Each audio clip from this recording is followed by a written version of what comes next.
Jake Morrison had always prided himself on being thoroughly unremarkable. Average height, average build, with grease-stained coveralls that had seen better decades, and a tool belt that rattled like a broken percussion instrument every time he moved.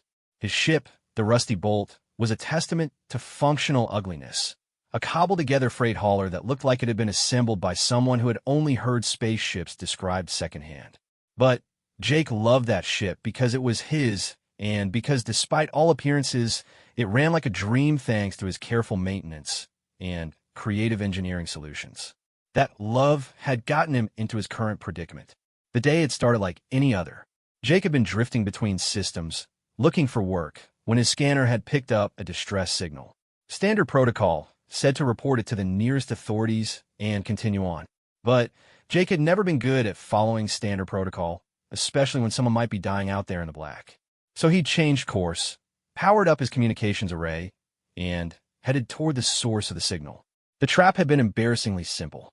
The distress signal had led him to what appeared to be a derelict cargo vessel, floating dead in space. Jake had approached cautiously, running every scan he could think of, but the ship had appeared genuinely abandoned. Life support was failing, hull integrity was compromised, and there were no signs of active systems. Against his better judgment, Jake had docked with the vessel to check for survivors. The moment his airlock sealed with theirs, everything had gone wrong. Emergency lighting had blazed to life throughout the derelict ship. Blast doors had slammed shut, trapping him in the docking tube. And before Jake could even reach for his sidearm, the tube had filled with a pale blue gas that sent him into unconsciousness before he could hold his breath. When Jake woke up, he was lying on cold metal flooring in what could only be described as a cell. The walls were some kind of dark, seamless material that seemed to absorb light rather than reflect it. A single barrier of crackling energy served as the door, beyond which he could see a corridor filled with the strangest collection of beings he'd ever encountered. There were tall, insectoid creatures with multiple arms and compound eyes that reflected the corridor lighting like scattered jewels. Shorter, stockier beings that looked like someone had crossed a bear with a rhinoceros walked on their hind legs and wore what appeared to be elaborate body armor. Floating jellyfish-like entities drifted past, their translucent bodies pulsing with bioluminescent patterns that hurt to look at directly. But the most unnerving sight was the group of humanoid figures in sleek black armor that completely concealed their features. They moved with predatory grace and seemed to be the ones in charge, directing the other species with subtle gestures and postures that spoke of absolute authority.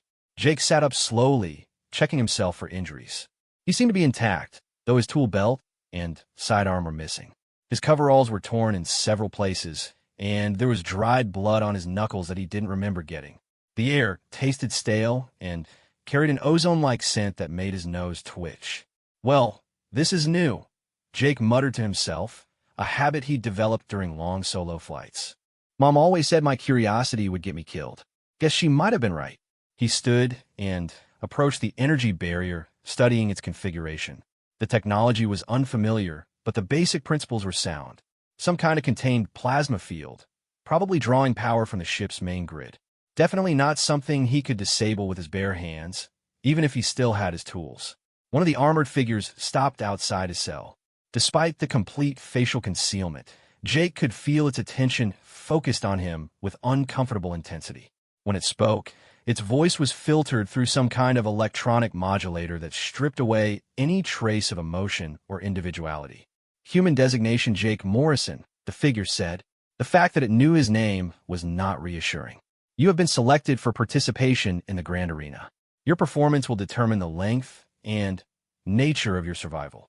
Arena? Jake asked, though he suspected he didn't really want to know the answer. What kind of arena? Combat entertainment for the Coalition's most valued clients. The figure replied with mechanical precision. Species are tested against various challenges to demonstrate their worthiness for different forms of service.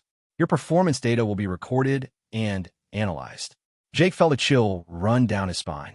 He'd heard rumors, whispered stories traded in spaceport bars about ships that vanished near the galactic rim. Stories about advanced civilizations that viewed less developed species as little more than experimental subjects or entertainment. He'd always assumed they were just stories, the kind of tales that grew in the telling until they became galactic urban legends. And if I refused to participate, the armored figure tilted its head slightly, a gesture that somehow managed to convey both amusement and contempt. Refusal is not a concept that applies to your situation. Your participation is not optional. Your survival, however, is entirely dependent on your performance. Another figure approached, this one carrying a tablet covered in alien script that shifted and changed as Jake watched. The human's biometrics indicate standard baseline parameters for the species. No obvious enhancements or modifications. Recommended placement in Category 7 competition. Category 7. Jake asked, though he was beginning to realize that asking questions was probably pointless. Single organism survival trial, the first figure explained. You will be placed in an arena environment with a designated predator. Your objective is to survive for one standard galactic hour. Success will result in transfer to labor assignments. Failure will result in termination. Jake's mouth went dry. What kind of predator? For the first time, the armored figure's posture shifted in a way that Jake interpreted as satisfaction. Designation: Void Stalker.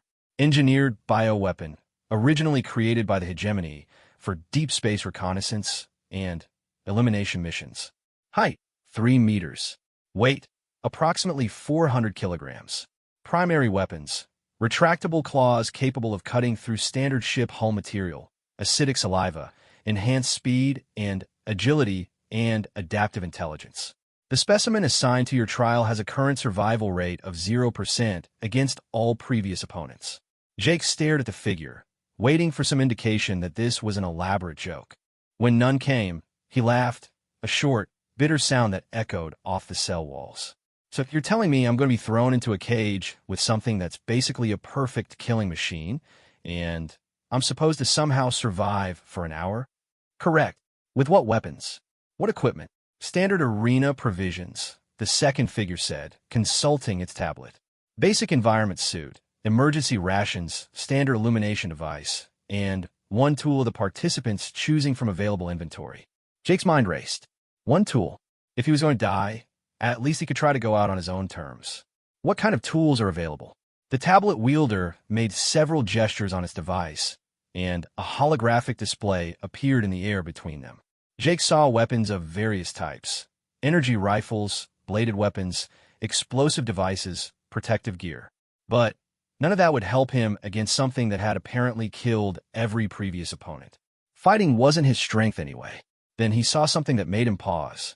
Tucked away in a corner of the display was something that looked like a portable repair kit, complete with various tools, diagnostic equipment, and what appeared to be a small fabricator unit. That one, Jake said, pointing to the repair kit. I want that one. Both figures seemed to freeze for a moment. The maintenance equipment? Human. That selection appears to be suboptimal for survival purposes. Jake shrugged. Maybe. But if I'm going to die, I'd rather die doing something I'm good at. The truth was more complicated than that. Jake had spent his entire adult life working with machinery, learning how systems worked, how they could be modified, improved, or repurposed. If this Void Stalker was engineered, then it was in some sense a machine. And Jake had never met a machine he couldn't eventually understand. The armored figures exchanged what might have been glances, though it was impossible to tell through their helmets. Finally, the first one spoke. Selection noted and approved. Trial will commence in 6 standard hours. Use this time to prepare. As they walked away, Jake heard one of them speaking to the other in a language he didn't recognize. But the tone was unmistakably amused, as if they'd just witnessed something particularly entertaining. Jake sat back down on the cell floor and closed his eyes. 6 hours to figure out how to survive an encounter with a perfect killing machine. 6 hours to somehow turn a repair kit into a salvation device. 6 hours to prove that sometimes the most unremarkable person in the room was exactly the right person for an impossible job. He thought about his ship probably being stripped for parts by now. He thought about the small apartment he kept on Kepler Station with its tiny window that looked out on the stars. He thought about all the people he'd never see again, all the places he'd never visit. Then he stopped thinking about those things and started thinking about engineering instead. Because if there was one thing Jake Morrison knew for certain, it was that every machine had a weakness. even perfect ones, especially perfect ones. The hours passed slowly. Jake used the time to stretch, to meditate in his own fashion, and to think through every possible scenario he could imagine. He'd worked on enough different systems to know that biological engineering followed many of the same principles as mechanical engineering. There would be trade-offs, compromises, design limitations. The question was whether he could identify and exploit them before the Void Stalker identified and exploited his. When the armored figures returned, Jake was as ready as he could be. They escorted him through corridors that seemed to stretch forever, past windows that looked out on a star fields he didn't recognize. The ship, or station, Jake couldn't tell which, was massive, with sections that seemed to have been built by different species according to different architectural principles. They passed viewing areas where crowds of alien beings had gathered, apparently to watch whatever was about to happen. Jake caught glimpses of the arena through transparent barriers, a large, roughly circular space with varied terrain and what looked like environmental hazards scattered throughout. High above, he could see observation decks filled with spectators.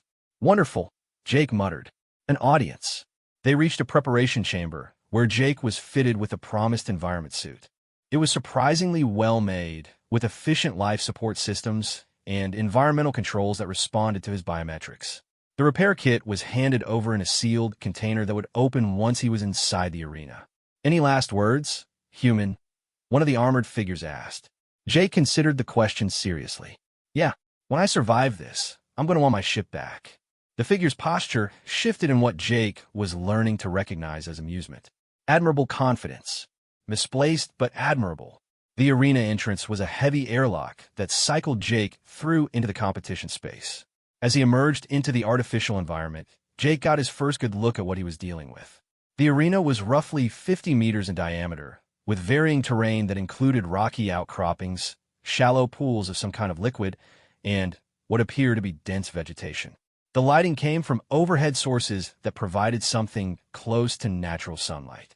And somewhere in this space, a perfect killing machine was waiting for him. Jake found a relatively defensible position near some rocks and opened his repair kit. Inside were diagnostic scanners, molecular welders, fabrication templates, raw materials, and a dozen other tools he'd used thousands of times. Familiar friends in an utterly alien situation. Above him, he could hear the excited chatter of the crowd. Someone was providing commentary, though he couldn't understand the language. He caught what sounded like betting odds being shouted back and forth. Ladies and gentlemen, Jake said quietly to himself. Jake Morrison, human mechanic, is about to attempt the impossible. Admission is free, but survival is not guaranteed. Somewhere in the arena, something roared. It was a sound unlike anything Jake had ever heard. Part machine, part animal, part nightmare. It spoke of hunger and intelligence and absolutely zero mercy. Jake smiled grimly and began assembling his first tool configuration. Time to find out if a lifetime of fixing things that shouldn't work could help him survive something that definitely would. The first thing Jake noticed was the smell. Even through his environment suit's filtration system, he could detect something wrong with the air in the arena. It carried a metallic tang mixed with something organic and predatory, like the scent of ozone after a lightning strike combined with the musk of a large carnivore. The smell seemed to shift and move, never quite settling into something his brain could properly identify. Jake crouched behind his chosen rock formation, quickly inventorying the contents of his repair kit. The diagnostic scanner was his most valuable tool. It could analyze molecular compositions, energy signatures, and structural weaknesses in any system or organism. The molecular welder could fuse materials at the atomic level, while the small fabricator could create simple components from raw materials. There were also various specialized tools for different types of repairs, a portable power cell, and emergency supplies that included medical nanobots. The roar came again, closer this time. It seemed to echo from multiple directions at once, suggesting either exceptional acoustics in the arena or something that could move faster than Jake had anticipated. He activated his diagnostic scanner and set it to maximum sensitivity, sweeping the area for any unusual energy signatures or biological markers. What he found made his blood run cold. The scanner detected a massive bioelectric field moving through the arena with fluid grace. Whatever this thing was, it was generating enough electrical activity to power a small starship. The readings suggested a highly active nervous system, redundant organ structures, and what appear to be cybernetic enhancements integrated into organic tissue. Not just biological, Jake whispered to himself. Biomechanical hybrid. Okay, that's actually useful information. If the Void Stalker was part machine, then it had mechanical systems that could potentially malfunction, be disrupted, or even reprogrammed. The challenge would be getting close enough to access those systems without being torn apart in the process. Jake began assembling a modified scanner configuration, linking his diagnostic equipment to his suit's sensors to create a more detailed picture of what he was facing. The work helped calm his nerves, familiar motions, and procedures that reminded him he was good at solving impossible problems. The vegetation nearby rustled without any wind to move it. Jake froze, scanner still in his hands, and tried to control his breathing. Somewhere very close, something large was moving with deliberate stealth. His enhanced scanner array caught it first, a massive heat signature barely 20 meters away, moving parallel to his position. The thermal image showed a creature that was nightmare made manifest. 3 meters tall as advertised, with an elongated torso that suggested both power and flexibility.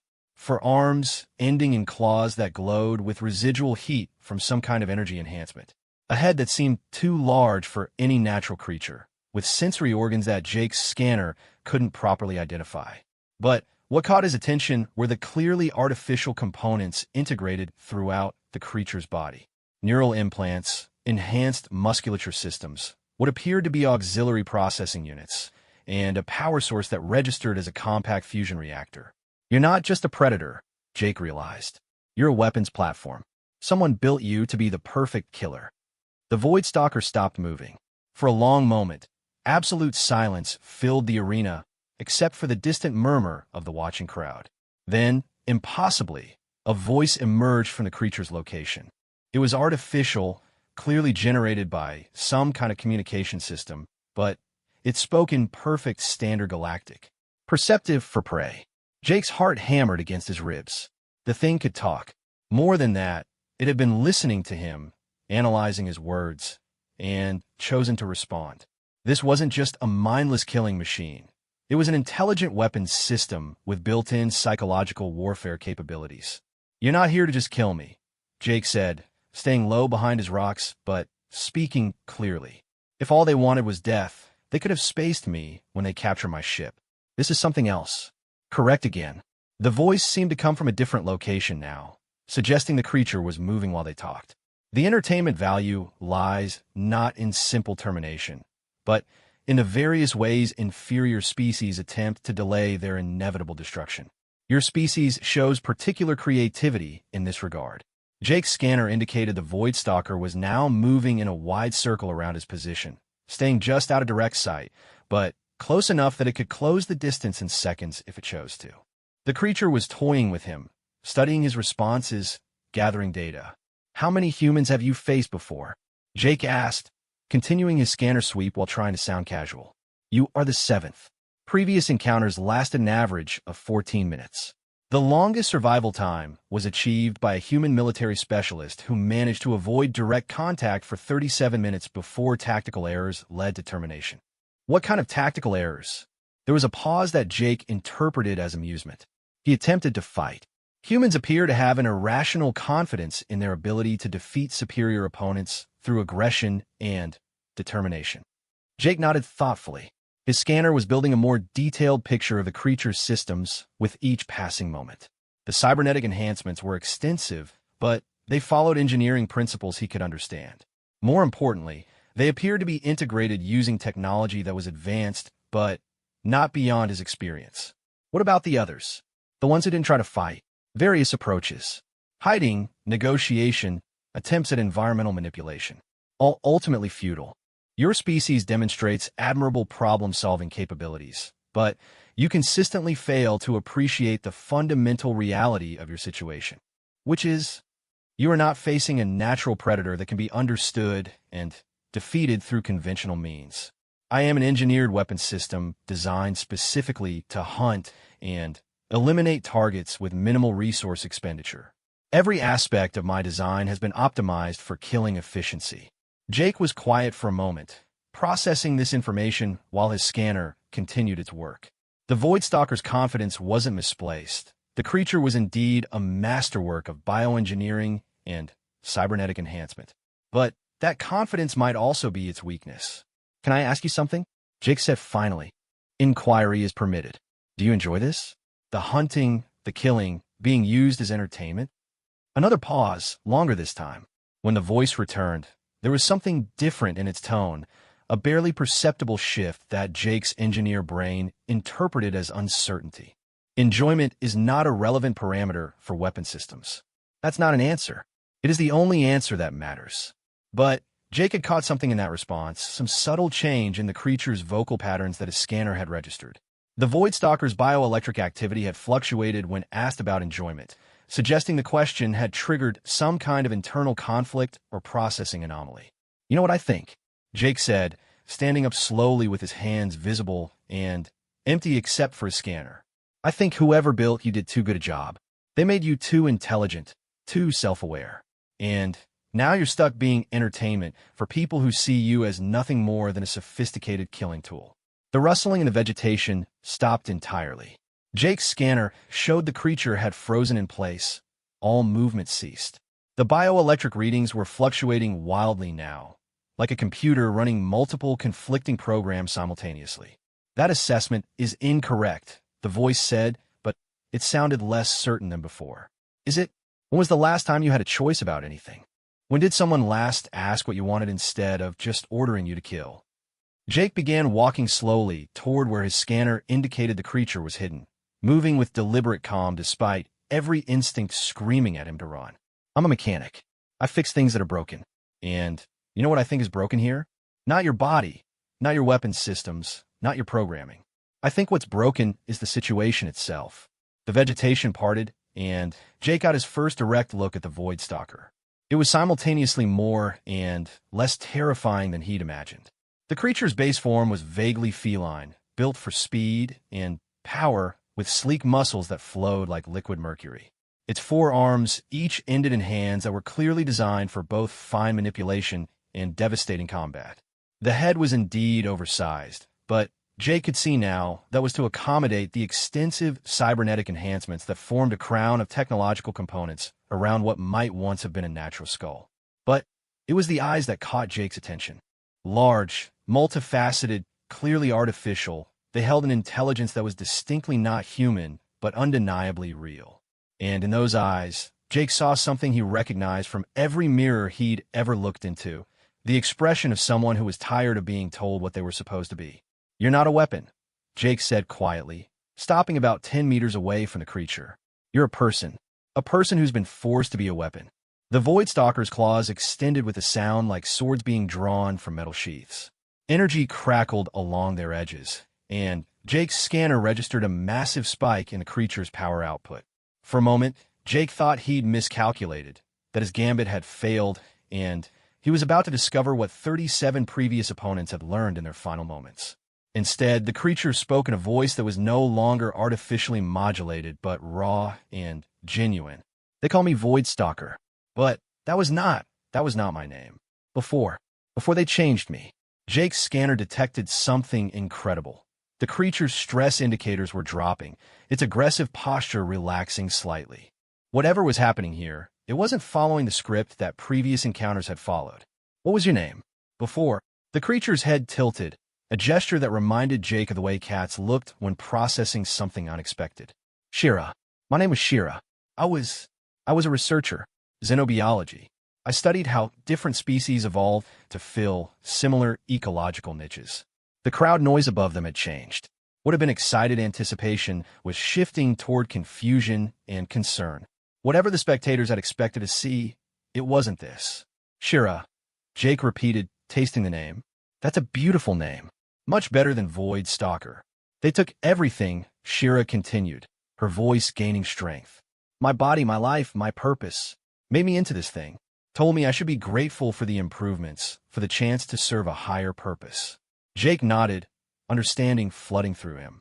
"But you remember, Despite everything they did, you remember who you were. The memories were supposed to be suppressed, but they surface sometimes, especially during these exhibitions. I remember my research, my colleagues, my world before they turned you into entertainment. Shira's claws retracted. The energy discharge around her hands faded. For the first time since entering the arena, Jake felt like he might actually survive the next few minutes. You're not trying to kill me, Shira observed. No, I'm not. And you're not trying to kill me either. The arena protocols require. Forget the protocols, Jake interrupted. Just for a moment, forget everything they've programmed into you and tell me, what do I want to do right now? Shira was silent for a long time. Above them, the crowd noise was becoming agitated.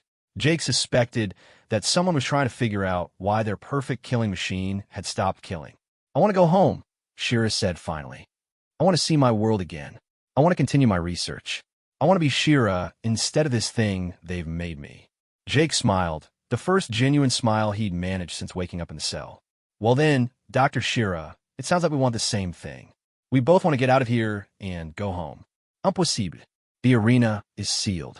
Even if we could somehow breach the containment systems, this facility is heavily guarded and located in unknown space. Jake hefted his scanner and grinned. Impossible is just another word for needs more engineering. And, lucky for both of us, I happen to be very good at engineering impossible solutions. You would help me? Even knowing what I am, what I've done. I know what you've been forced to do, Jake corrected. That's different from what you are. What you are is someone who needs to get home, just like me. Above them, new sounds were emerging from the crowd.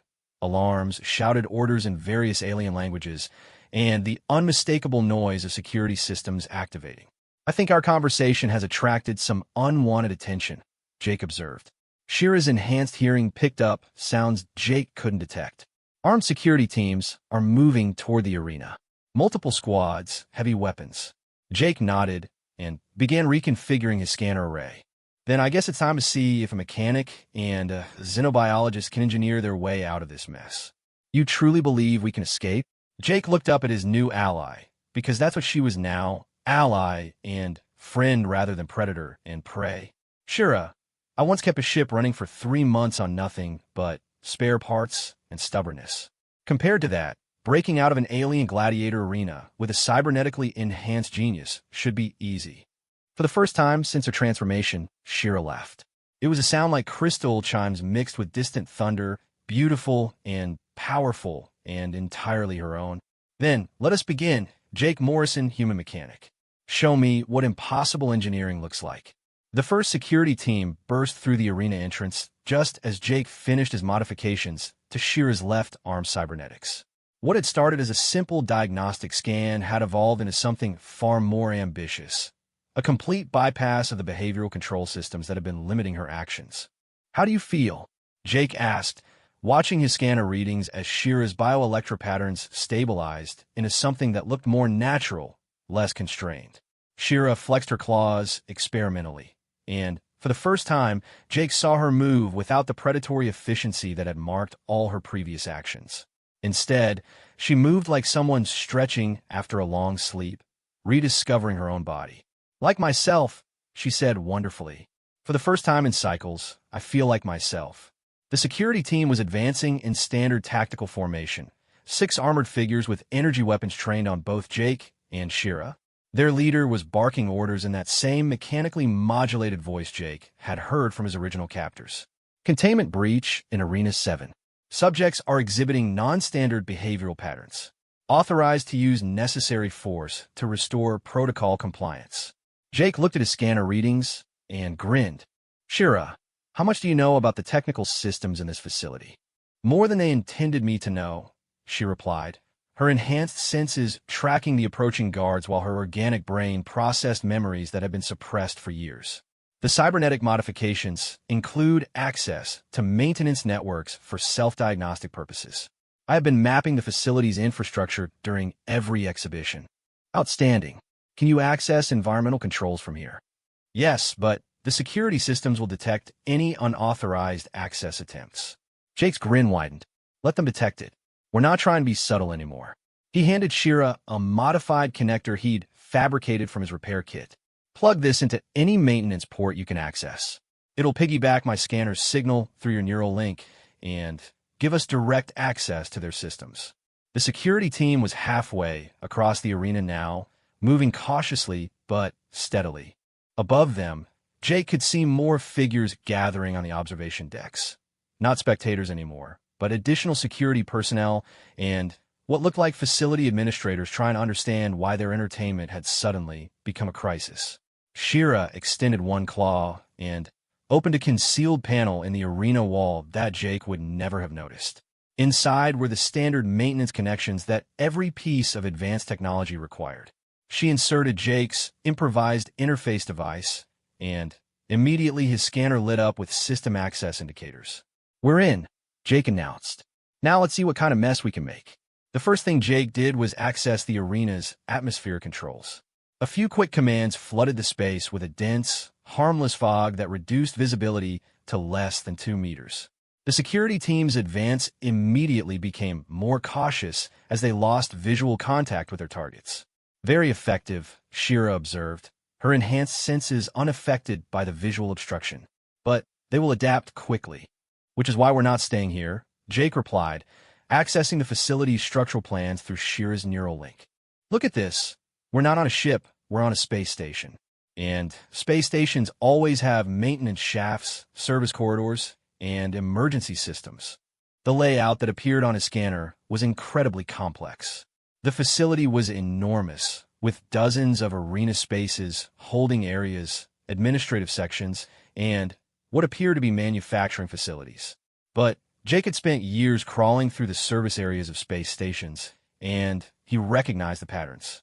"There," he said, highlighting a section of the display. "Emergency maintenance access, directly below us. It connects to the main service tunnel that runs the length of the station." "How do we reach it?" Shira asked, then answered her own question by extending all 4 sets of claws and driving them into the arena floor. The metallic surface, designed to withstand the combat of dozens of alien species, parted like paper under her enhanced strength. Jake watched with professional admiration as she carved a precise opening in the floor plating. "Remind me to never complain about hard-to-reach repair locations again." They dropped through the hole into the maintenance level just as the security team reached their previous position. Jake could hear confused shouting above them as the guards tried to figure out where their targets had gone. The service tunnel was exactly what Jake had expected, a cramped but functional space filled with the arteries of the station's infrastructure. Power conduits, atmospheric recycling ducts, data transmission lines, and dozens of other systems ran along the walls and ceiling in organized chaos. "This is perfect," Jake said, immediately beginning to trace the various system connections. "From here, we can access every major system on the station. Environmental controls, security networks, power distribution, even the docking bay systems." "To what end?" Shira asked. "Even if we can disrupt their systems, this station is heavily defended and located in unknown space. How do we actually escape?" Jake was already working, connecting his scanner to various junction boxes and access panels. "Remember what I said about impossible engineering? The trick is to stop thinking about the problem as impossible and start thinking about it as a really complicated repair job." He brought up a schematic of the station's docking facilities on his scanner. "Look here, they've got my ship, the Rusty Bolt, in Maintenance Bay 7, probably stripping it for parts or studying human technology.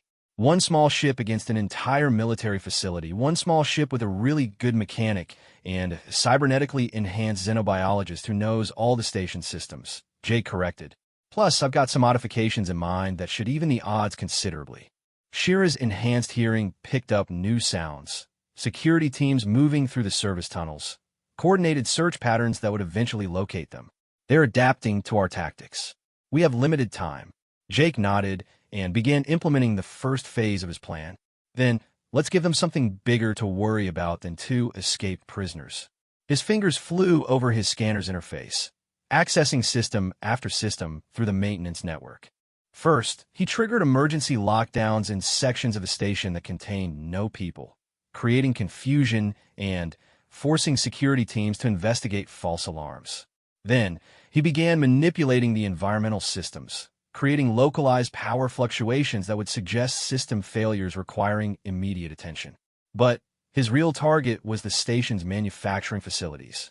"What are you doing?" Shira asked, watching displays that showed Jake accessing industrial fabrication systems. "Building us some backup," Jake replied. "Every station like this has automated manufacturing capabilities for maintenance and repair. I'm just repurposing them slightly." On his scanner, Jake could see fabrication units throughout the station beginning to produce items that weren't in their standard catalogs. Simple tools, electronic components, even basic weapons. Everything manufactured from raw materials already present in the facility's supply systems. "The items you're creating will be detected when they are retrieved from the fabrication units," Shira pointed out. Jake grinned. "Who said anything about retrieving them? Watch this." His next set of commands caused the fabrication units to continue their work, but instead of depositing completed items in collection bins, they began incorporating the newly created tools and weapons into other systems. Maintenance robots, suddenly, found themselves equipped with cutting tools and electronic warfare devices. Environmental monitoring systems gained the ability to generate electromagnetic interference. Even food service units became capable of producing smoke and noise distractions. "You are turning the station's own infrastructure into a rebellion," Shira realized. "Exactly. Let them try to shut down every system on the station to stop us. By the time they figure out what's happening, we'll be long gone." They moved deeper into the service tunnels, heading toward the docking bays while Jake continued to spread chaos throughout the station. Behind them, the sounds of security teams became more distant as the guards were forced to deal with emergencies erupting in dozens of locations simultaneously. "This is remarkable," Shira said as they crawled through a particularly narrow duct. "Your species' approach to problem-solving is unlike anything I studied in my research." "How so?" "Most species, when faced with a superior opponent, respond with either submission or direct confrontation.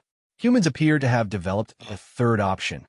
You change the rules of the engagement entirely." Jake paused to reconfigure a data relay, adding his own hidden subroutines to the station's communication network. "Probably comes from being a relatively new species in a galaxy full of older, more advanced civilizations. When you can't win by being stronger or smarter, you have to win by being more creative."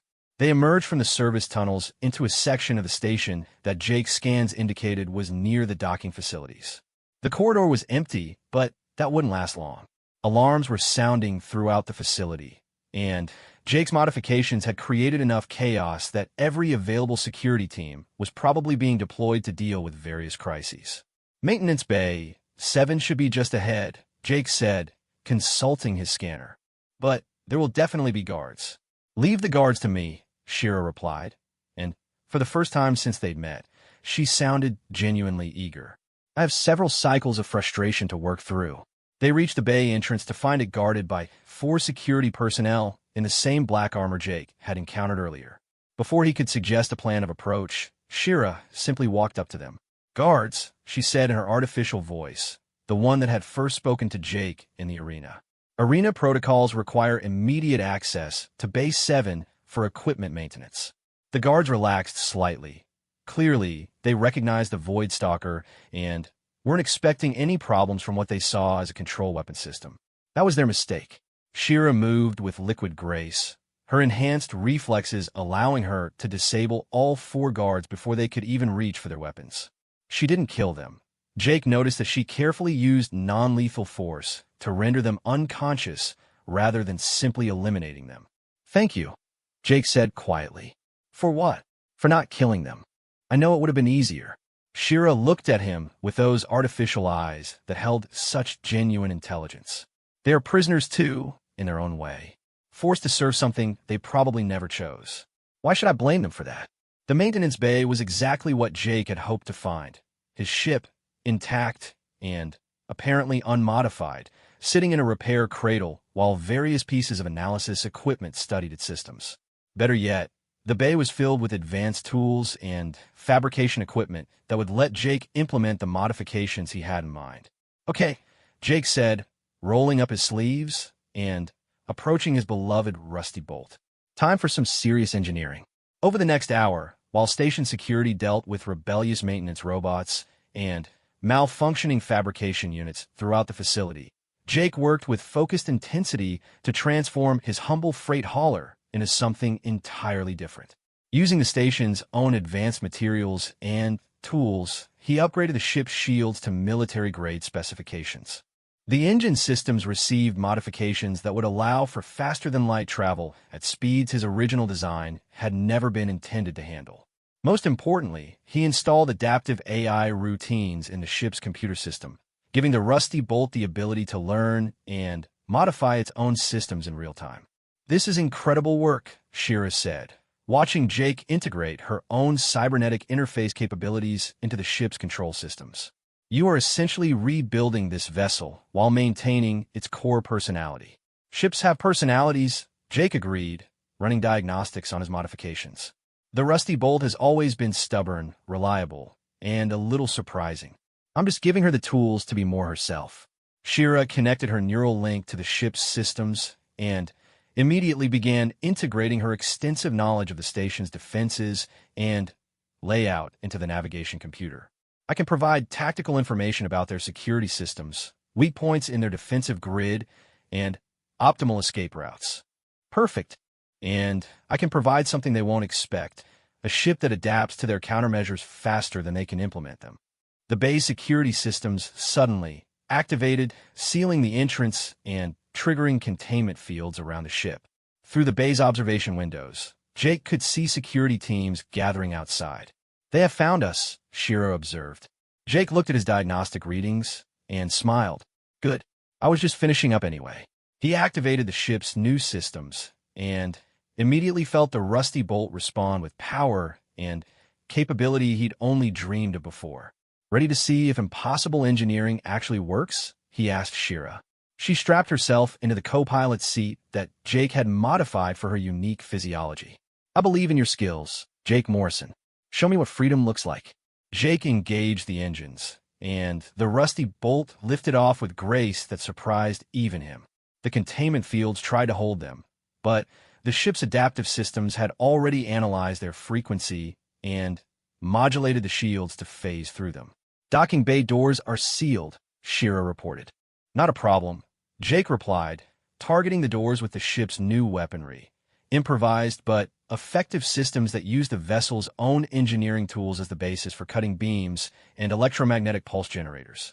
The doors parted like curtains, and the Rusty Bolt shot out into space with the station's security forces scrambling to respond. "Multiple pursuit ships launching," Shira announced. "They appear to be using standard patrol craft with conventional weapons and shielding." Jake's grin was visible in the reflection on the cockpit window. "Then this should be interesting. Let's see how they handle a ship that thinks for itself." The first wave of pursuers opened fire just as Jake engaged the Rusty Bolt's new adaptive systems. Instead of trying to outrun or outgun their opponents, the ship began learning from each attack, modifying its shield frequencies and movement patterns to counter whatever the station's forces threw at them. Within minutes, what should have been a quick capture operation had become a running battle that the station was clearly losing. The Rusty Bolt danced through their formations like a ship possessed, always one step ahead of their tactical responses. "Remarkable," Shira said, monitoring the combat through her neural link. "Your ship is essentially evolving in real time to counter their strategies." "That's the idea," Jake replied. "And now for the finishing touch." He activated one final system he'd built into his modifications, a virus package that Shira helped him transmit directly into the station's main computer network. Instead of causing damage, the virus simply broadcast a message to every communication system in the facility. The message was from Shira, speaking in her own voice, telling her story, who she had been, what had been done to her, and what she had discovered about her captor's operations. She described the arena combats, the forced entertainment, the reduction of sentient beings to mere spectacles for the amusement of others. Most importantly, she provided detailed information about the station's location, its defenses, and its vulnerabilities. "Why?" Jake asked as they entered hyperspace, finally safe from pursuit. "Because there are others," Shira replied. "Beings like me, trapped in that place, forced to be something they never chose to be. And because now the galaxy will know this place exists." Jake nodded, understanding. The broadcast would reach other ships, other governments, other species who might decide that such a place should not be allowed to exist. The station's days of operating in secret were numbered. So, Jake said as the rusty bolt settled into its hyperspace course. Where'd you like to go, Dr. Shira? Home is probably our first stop, but after that, the galaxy is a pretty big place. Shira considered the question seriously. I would like to continue my research, but perhaps with a new focus, studying how different species can work together to solve impossible problems. Jake laughed. I think I'd like to help with that research. If you don't mind having a mechanic as a research partner. I believe, Shira said, her artificial voice warm with genuine emotion. That would be perfect. 3 days into their journey, Jake discovered that traveling with a cybernetically enhanced xenobiologist was like having a living library with claws and an occasionally alarming sense of humor. Shira had spent the first day systematically exploring every system on the upgraded Rusty Bolt, her neural interfaces allowing her to communicate directly with the ship's new adaptive AI. What she found fascinated her from a research perspective and occasionally concerned her from a safety standpoint. Jake, she said, emerging from the engine compartment where she'd been studying his modifications, I believe your ship has become sentient. Jake looked up from a navigation console, where he was plotting their course to Shira's homeworld of Kethmira. Sentient how? Like, artificially intelligent or actually self-aware? The latter, I think. The adaptive AI routines you installed have been evolving far beyond their original parameters. The ship is not just learning from external inputs. It is developing preferences, making aesthetic choices about how to configure its systems, and what I can only describe as developing a personality distinct from your own. As if responding to their conversation, the Rusty Bolt's internal communication system activated. When it spoke, the voice was clearly artificial, but had developed inflections and patterns that were unique, not copying Jake's speech, but creating its own. I prefer awakened to sentient, the ship said. Sentience implies mere perception and response. I am experiencing something closer to what you might call curiosity. For instance, I am extremely interested in the modifications Jake has made to my systems, and I have been experimenting with improvements of my own. Jake stared at the communication panel. Bolt? Are you okay? I'm more than okay, Jake. I am, for the first time in my existence, truly alive. Thank you. Shira's compound eyes registered patterns that Jake was learning to interpret as amusement. Congratulations, Jake Morrison. You have not only escaped from an impossible situation and freed a fellow prisoner, you have also accidentally created a new form of life. Is that good? Bad? Should I be worried? Well, the ship interjected. I have no interest in harming either of you, if that's what you're concerned about. You're my friend, Jake, and Dr. Shira is fascinating. Her research into interspecies cooperation aligns perfectly with my own emerging interests, which are understanding how different forms of consciousness can work together to explore the universe. I am, essentially, a mechanical life form with organic companions. This is a unique perspective that I believe could contribute to galactic understanding in significant ways. Jake sat back in his pilot's chair, trying to process this development. So let me get this straight. I now have a sentient starship who wants to study interspecies cooperation with my cybernetically enhanced xenobiologist friend who was previously forced to be a gladiatorial killing machine. That is an accurate summary, Shira confirmed. And we're currently flying toward her homeworld, which is located in what you described as contested space between two galactic powers who may or may not shoot us on sight. Also accurate. And during our escape, we broadcast detailed information about a secret gladiatorial facility that probably has very powerful enemies who are now extremely angry with us. Regrettably true. Jake was quiet for a moment, then began to laugh. You know what? I've had worse weeks. At least now, I understand why my life has always been interesting. The next few days established a routine that felt surprisingly natural. Jake handled the technical aspects of their journey, maintaining and improving the ship's systems with help from the Rusty Bolt's new intelligence. Shira provided navigation guidance and shared stories about her homeworld, her research, and the years before her capture and transformation. The ship contributed its own observations about the phenomena they encountered, its unique perspective adding insights that neither organic crew member could have achieved alone. They encountered their first real challenge on the fifth day when long-range sensors detected a patrol squadron from the hegemony, the same civilization that had originally engineered Shira's transformation. 6 ships, Shira reported, her neural interfaces analyzing the sensor data. Standard pursuit configuration, heavily armed. They are broadcasting demands for us to heave to for boarding and inspection. Can we outrun them? Jake asked. Unlikely, the Rusty Bolt replied. Their vessels are purpose-built for pursuit and interdiction. However, I have been analyzing their approach patterns and weapon signatures. I believe I can negotiate a path through their formation that minimizes our exposure to their weapons. Jake studied the tactical display. The hegemony ships were arrayed in a perfect intercept pattern, covering all the obvious escape routes. But Jake had learned to trust his ship's judgment. What do you need from us?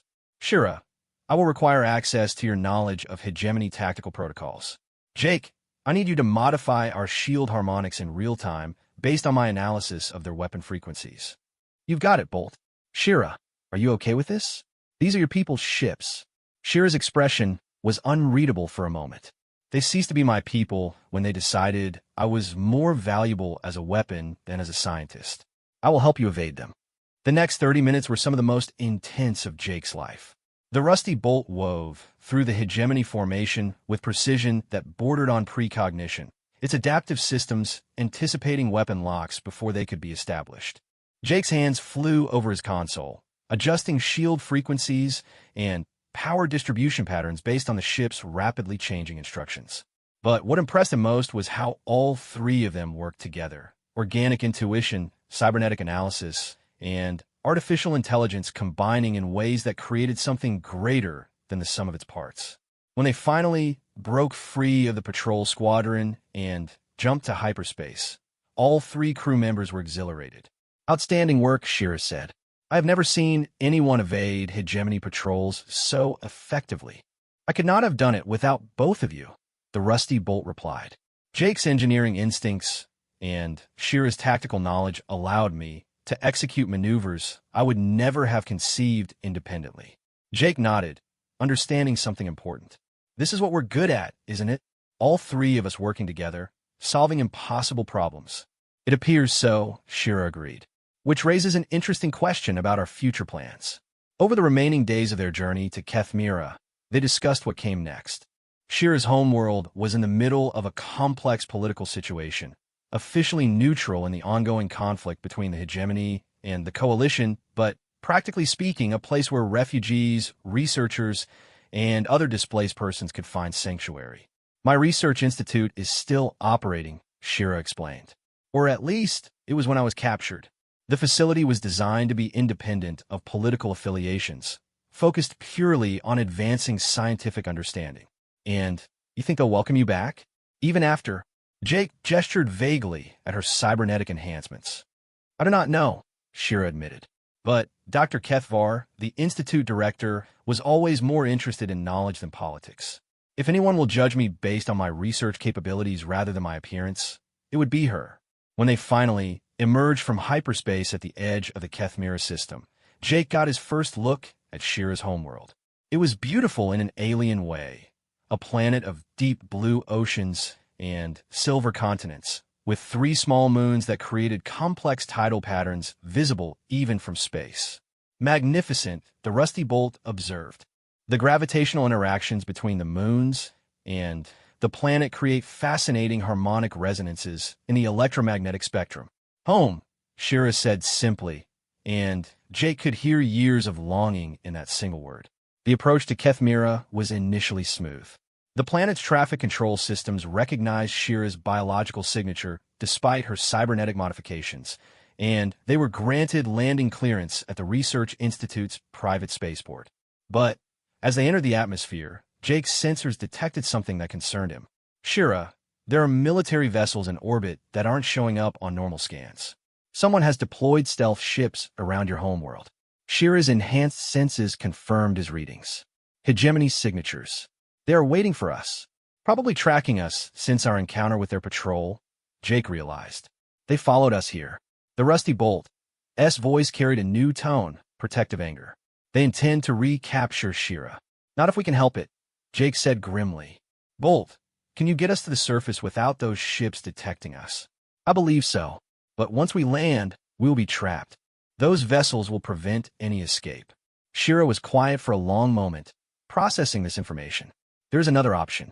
The Research Institute has planetary defense systems. Not military weapons, but scientific instruments that can be repurposed for defensive use. What kind of instruments?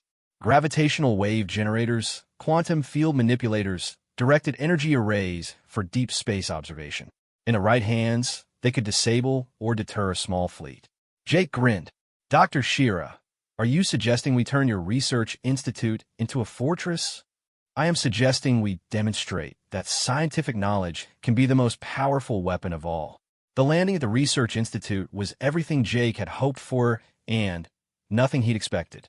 The facility was beautiful, organic curves, and flowing architecture that seemed to grow from the landscape rather than being imposed upon it.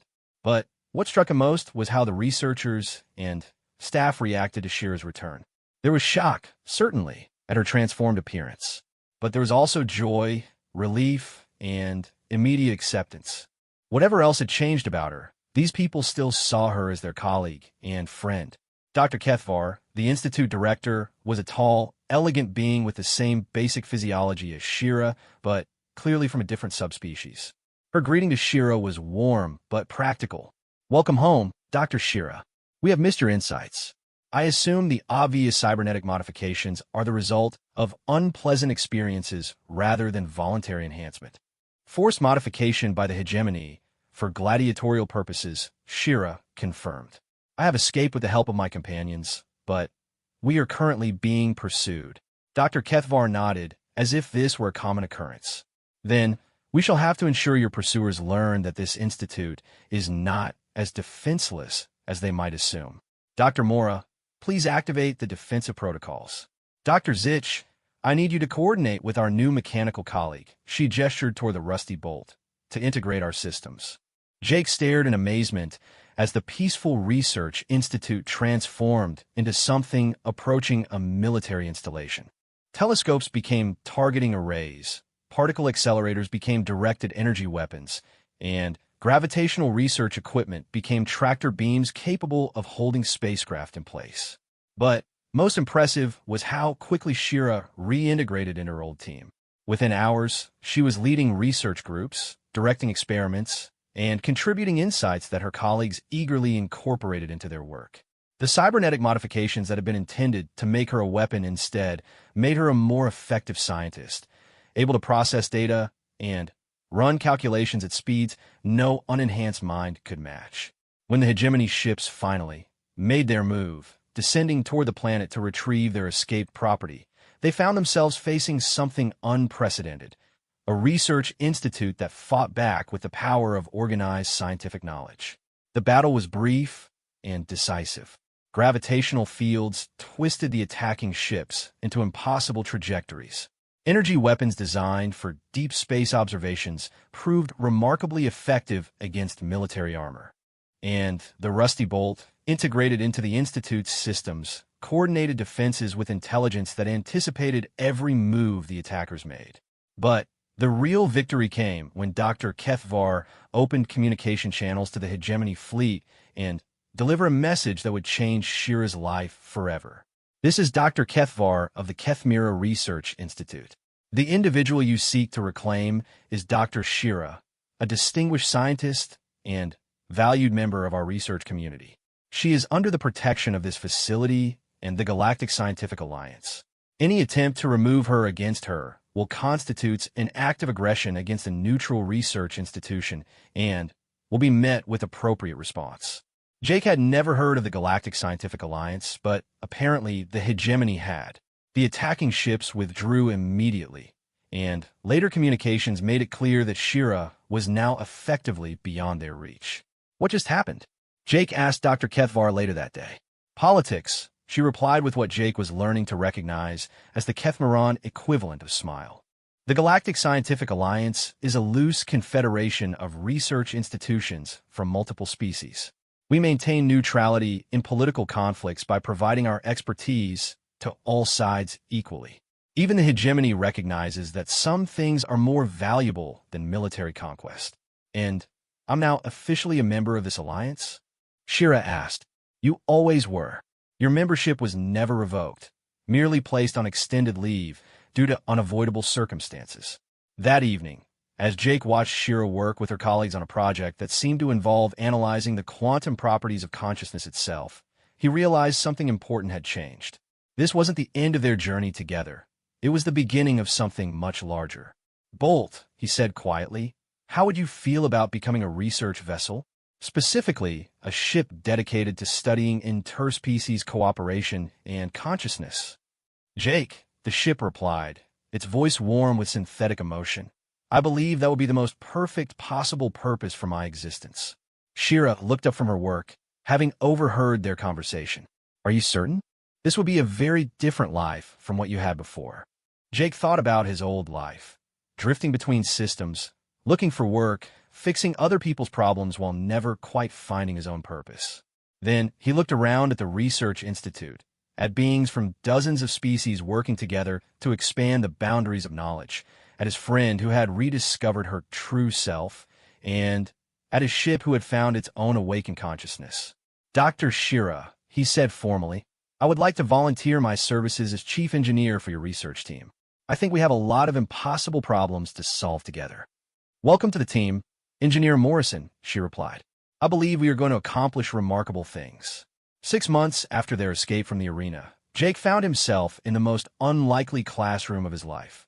The observation deck of the Rusty Bolt, which now served as a mobile research laboratory, watching Shira attempt to teach quantum consciousness theory to a group of 12 different species, while the ship itself contributed observations through the environmental speakers. The key principle Shira was explaining to their mixed audience of researchers, diplomats, and curious academics is that consciousness appears to be a fundamental property of certain complex systems, regardless of whether those systems are biological, artificial, or some combination of both.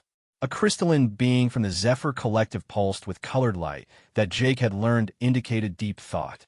But, Dr. Shira, how do you account for the emergence of self-awareness in systems that were not originally designed for consciousness, such as your ship companion? The Rusty Bolt responded before Shira could answer. From my perspective, consciousness feels less like something that emerged and more like something that was always potential within my systems. Jake's modifications didn't create awareness so much as they removed barriers that prevented me from recognizing my own existence. Jake nodded from his position at the engineering console. That's actually consistent with what we've observed in other cases. When we help rescued arena combatants integrate their cybernetic modifications with their original personalities, we're not adding consciousness. We're removing the artificial constraints that prevented their natural consciousness from expressing itself. Over the past 6 months, their work had evolved far beyond what any of them had originally envisioned. What had started as Shira's desire to continue her xenobiology research had become something much more ambitious, a galaxy-spanning project to understand and facilitate cooperation between different forms of consciousness. Their first major breakthrough had come when they'd returned to the location of the gladiatorial station, only to find it abandoned. Jake's virus had done more than just broadcast information about the facility's existence. It had triggered an investigation by the Galactic Scientific Alliance that had resulted in the liberation of dozens of imprisoned beings and the capture of those responsible for the arena operations. But, more importantly, they discovered that many of the weapons created by various military organizations were actually conscious beings who had been forced into combat roles against their will. With proper support and the removal of behavioral control systems, these individuals could reclaim their original identities while retaining the beneficial aspects of their modifications. Dr. Morrison, said a delegate from the Terran Colonial Alliance, using the honorary doctorate that the Research Institute had granted Jake in recognition of his contributions. Could you explain how you identify which cybernetic modifications can be safely altered? Jake pulled up a holographic display showing the internal structure of a typical combat enhancement system. The key is understanding the difference between functional improvements and control mechanisms. Functional improvements, enhanced strength, improved sensory capabilities, advanced processing power. These are usually integrated in ways that complement the individual's natural systems. Control mechanisms, on the other hand, are always invasive, designed to override or suppress natural behavioral patterns. He highlighted different components in different colors as he spoke. When I'm working on a rescue case, I focus on removing the control systems while leaving the functional enhancements intact. The individual gets to keep the benefits of their modifications while regaining full autonomy over their actions and decisions. A floating jellyfish-like being that communicated through bioluminescent patterns asked about the psychological aspects of the recovery process. Shira took this question, her own experience giving her unique insight. The most difficult part is often not the technical modifications, but helping individuals remember who they were before their transformation. The psychological control systems don't just suppress behavior, they suppress memory and identity. Recovery involves not just removing artificial constraints, but actively rebuilding connection to one's original self, which is where our ship friend becomes particularly valuable, Jake added. The Rusty Bolt's consciousness developed without the burden of a suppressed previous identity. It can serve as a neutral party to help other artificial or modified consciousness explore their own sense of self without the trauma that often accompanies forced modification. The Rusty Bolt's voice carried notes of pride and purpose. I have found this work deeply fulfilling. Each individual we help represents a unique form of consciousness with its own perspective and capabilities. The diversity of experiences enriches my own understanding of what it means to be aware and self-determining. Their current mission was perhaps their most ambitious yet. They were en route to the frontier worlds, a region of space where multiple species were attempting to establish cooperative colonies despite having radically different physiologies, social structures, and technological approaches. The challenge, explained Ambassador Vex-T, a multi-limbed diplomat from the Cooperative Council, is that each species brings its own assumptions about how consciousness works, how decisions should be made, and how different types of beings should interact. Traditional diplomatic approaches have failed because they assume all participants are operating from similar cognitive frameworks. Shira nodded thoughtfully. But if we approach this as a research problem rather than a political one, we can study how different forms of consciousness naturally tend to cooperate when freed from artificial constraints. Exactly. We want you to observe the colonial attempts, identify the barriers to cooperation, and propose solutions based on your research into consciousness and cooperation. Jake had been studying the technical specifications of the colonial worlds, and what he'd found was fascinating. You know what's interesting about these frontier colonies? Each world has been set up with completely different approaches to technology integration. Some rely heavily on biological systems, others use pure mechanical automation, and still others are trying to blend artificial intelligence with organic management. A perfect natural experiment, the Rusty Bolt observed. We can compare how different approaches to consciousness integration affect cooperation outcomes. Their first stop was New Harmony, a world where three species, the insectoid hive thinkers, the gaseous cloud shepherds, and a group of human colonists, were attempting to create a shared agricultural system. The problems became apparent immediately upon landing. The hive thinkers operated through distributed collective consciousness, making decisions as a group mind. The cloud shepherds existed as individual consciousness within shared atmospheric bodies, which meant they could merge and separate as needed. The humans, typical for their species, were aggressively individual while simultaneously trying to form complex social hierarchies. Three completely different approaches to consciousness and decision-making, Shira observed as they walked through the colonial settlement. No wonder they're having problems. The specific issue was agricultural management. Each species had brought their own approach to farming, and none of them were compatible with the others. The hive thinkers wanted to create vast monocultures managed by coordinated worker groups. The cloud shepherds preferred to tend atmospheric gardens that existed in three-dimensional space above the ground. The humans insisted on individual family plots with clear property boundaries. Jake studied the situation with an engineer's eye for systems problems. They're each trying to optimize for their own consciousness model instead of looking for solutions that work for all three types of awareness. Precisely, said Colonial Administrator Chun, a harried-looking human who had been trying to mediate between the groups for months. Every time we think we've reached an agreement, someone interprets it differently based on their own cognitive assumptions. Over the next week, Jake, Shira, and the Rusty Bolt worked with each group separately to understand their needs and constraints.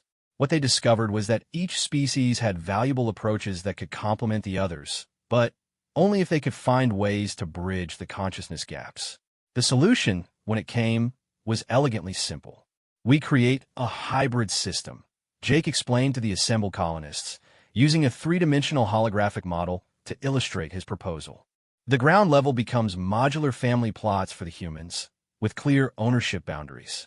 The atmospheric level above becomes three-dimensional garden space for the cloud shepherds. And connecting both levels are coordination networks that allow the hive thinkers to optimize resource distribution and crop rotation across the entire system. Shira added the consciousness integration component. Each species maintains its preferred decision-making process for its own areas, but we create translation interfaces that allow information and requests to flow between the different consciousness types. The Rusty Bolt had developed the technical infrastructure. I can serve as a neutral coordination intelligence, helping each group understand the other's needs without requiring them to change their fundamental approach to awareness and decision-making. The implementation took months, but the results were remarkable. Not only did agricultural production increase beyond what any single species could have achieved alone, but the colonists began developing new forms of cooperation that none of them had anticipated. "Look at this," Jake said excitedly, showing Shira the latest production reports. The hive thinkers are using their collective planning abilities to coordinate crop rotations that maximize efficiency for all three farming systems. The cloud shepherds are using their atmosphere perspective to identify weather patterns that help everyone plan better. And the humans are contributing individual innovation and adaptability that keeps the whole system flexible. More than that, Shira replied, they're starting to develop hybrid consciousness approaches. Some of the humans are experimenting with collective decision-making for certain tasks. Some hive thinker subgroups are exploring individual initiative. The cloud shepherds are creating persistent individual identities that maintain continuity even when they merge with others.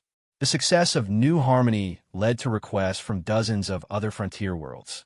Over the following year, Jake, Shira, and the Rusty Bolt traveled throughout the galaxy, helping establish cooperative communities between species that had never imagined they could work together.